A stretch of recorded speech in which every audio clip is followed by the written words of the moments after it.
उत्तर प्रदेश की राजनीति में इन दिनों एक ऐसा मुद्दा केंद्र में आ गया है जिसने आने वाले 2027 विधानसभा चुनाव की दिशा और दशा दोनों पर सवाल खड़े कर दिए हैं।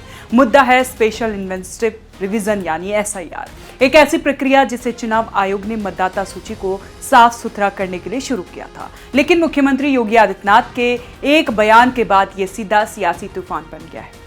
SIR की प्रक्रिया 1 नवंबर 2025 से उत्तर प्रदेश में लागू है। इसका मकसद साफ है, मतदाता सूची से मृत लोगों के नाम हटाना, स्थानांतरित हो चुके वोटरों को चिन्हित करना, डुप्लीकेट और फर्जी नामों को बाहर करना और साथ ही नए पात्र मतदाताओं के नाम जोड़ना।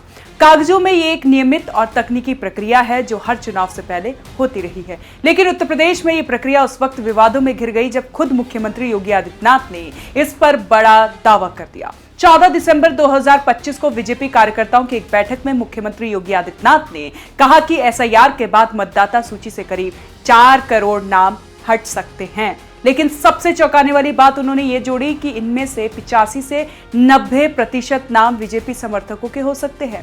मुख्यमंत्री का ये बयान सामने आते ही राजनीति गर्मा गई। सवाल उठने लगे कि अगर इतने बड़े पैमाने पर नाम कट रहे हैं तो आखिर ये वोटर कौन थे? अगर ये बीजेपी समर्थक थे तो इनका नुकसान किसे फायदा देगा? योगी आदित्यनाथ का ये दावा SIR के शुरुआती फीडबैक पर आधारित बताया गया। उन्होंने कहा कि जमीनी स्तर पर जब घर घर सर्वे हुआ तो करीब 12 करोड़ मतदाता की मौजूदगी दर्ज की गई, जबकि जनवरी 2025 की मतदाता सूची में उत्तर प्रदेश में कुल 15 करोड़ वोटर दर्ज थे। इसी अंतर के आधार पर उन्होंने लगभग 4 करोड़ नाम कटने की संभावना जताई। लेकिन यही अनुमान अब राजनीतिक विवाद की सबसे बड़ी वजह बन गया है। इसी बीच बीजेपी के ही एक और नेता पूर्व सांसद सुब्रत पाठक ने इस बहस को और उलझा दिया। 17 दिसंबर को उन्होंने दावा किया कि उनके संसदीय क्षेत्र कन्नौज में ही करीब 3 लाख मतदाता सूची से हट सकते हैं और ये नाम मुख्य रूप से समाजवादी पार्टी के वोटर हैं। यानी एक तरफ मुख्यमंत्री योगी आदित्यनाथ कह रहे हैं कि बीजेपी समर्थकों के नाम कट रहे हैं, तो दूसरी तरफ बीजेपी के नेता ये दावा कर रहे हैं कि समाजवादी पार्टी का वोट बैंक साफ हो रहा है। इन दो विरोधाभासी बयानों ने SIR को पूरी तरह सियासी अखाड़ा बना दिया है। विपक्ष को तो जैसे एक बड़ा मुद्दा मिल गया। समाजवादी पार्टी और अन्य विपक्षी दलों ने आरोप लगाया कि SIR के नाम पर वोट काटने की साजिश रची जा रही है। उनका कहना है कि गरीब, अल्पसंख्यक और कमजोर वर्ग के वोटरों को जानबूझकर सूची से बाहर किया जा रहा है। समाजवादी पार्टी के मुखिया और प्रदेश के पूर्व मुख्यमंत्री अखिलेश यादव ने मुख्यमंत्री योगी आदित्यनाथ के बयान पर तीखा तंज कसा। उन्होंने कहा कि अगर 4 करोड़ नामों में से 85% बीजेपी के वोट हैं तो इसका मतलब ये हुआ कि बीजेपी के 3 करोड़ वोटर फर्जी थे। अखिलेश का यह बयान सोशल मीडिया से लेकर सियासी गलियारों तक खूब गूंजा। योगी आदित्यनाथ पर फोकस करें तो उनका रुख साफ नजर आता है। वे SIR को लोकतंत्र की मजबूती से जोड़कर देख रहे हैं। उनका कहना है कि फर्जी, डुप्लीकेट और अवैध तरीके से जुड़े नाम लोकतांत्रिक व्यवस्था को कमजोर कर सकते हैं और उन्हें हटाना जरूरी है। बीजेपी की ओर से यह तर्क दिया जा रहा है कि यह प्रक्रिया किसी पार्टी के खिलाफ नहीं बल्कि फर्जी वोटरों के खिलाफ है।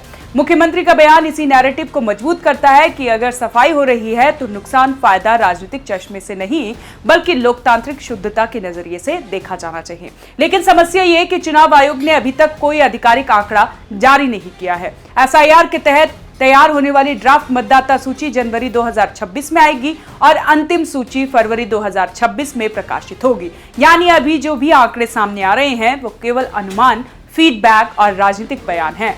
चुनाव आयोग ने प्रक्रिया को पूरी तरह पारदर्शी बताया है, लेकिन किसी भी तरह की संख्या साझा करने से परहेज किया है। यही खाली जगह राजनीतिक दल अपने हिसाब से भर रहे हैं। इस पूरे विवाद के बीच एक अहम सवाल उठता है, अगर सच में बड़ी संख्या में नाम मतदाता सूची से हटते हैं तो इसका फायदा किसे होगा? क्या इससे सत्तारूढ़ बीजेपी को नुकसान होगा, जैसा मुख्यमंत्री योगी आदित्यनाथ संकेत दे रहे हैं, या फिर विपक्ष का वोट बैंक कमजोर होगा, जैसा कि विपक्षी के कुछ नेता दावा कर रहे हैं?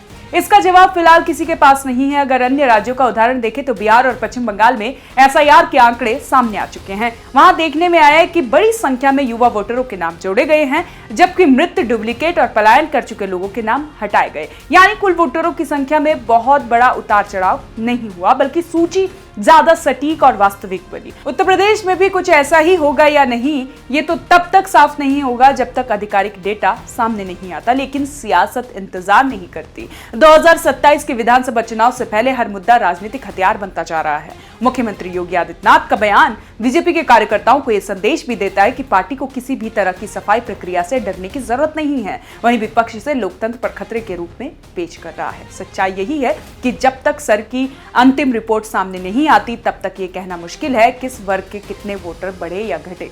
लेकिन इतना तय है कि योगी आदित्यनाथ हो या अखिलेश यादव, दोनों अपने अपने राजनीतिक एजेंडे को धार देने के लिए एसआईआर को केंद्र में रखेंगे। उत्तर प्रदेश की राजनीति में ये मुद्दा आने वाले महीनों तक गर्म रहने वाला है। अंतिम फैसला आंकड़ों से होगा, बयान से नहीं, और ये वह आंकड़े जनवरी-फरवरी 2026 में सामने आएंगे। तब तक एसआईआर सिर्फ एक प्रशासनिक प्रक्रिया नहीं बल्कि उत्तर प्रदेश की सियासत का सबसे बड़ा रण क्षेत्र बना रहेगा, जिसके केंद्र में मुख्यमंत्री योगी आदित्यनाथ होंगे। कैसी लगी आपको ये जानकारी, आप हमें कमेंट कर जरूर बताएं और देखते रहें ओएनजी न्यूज़।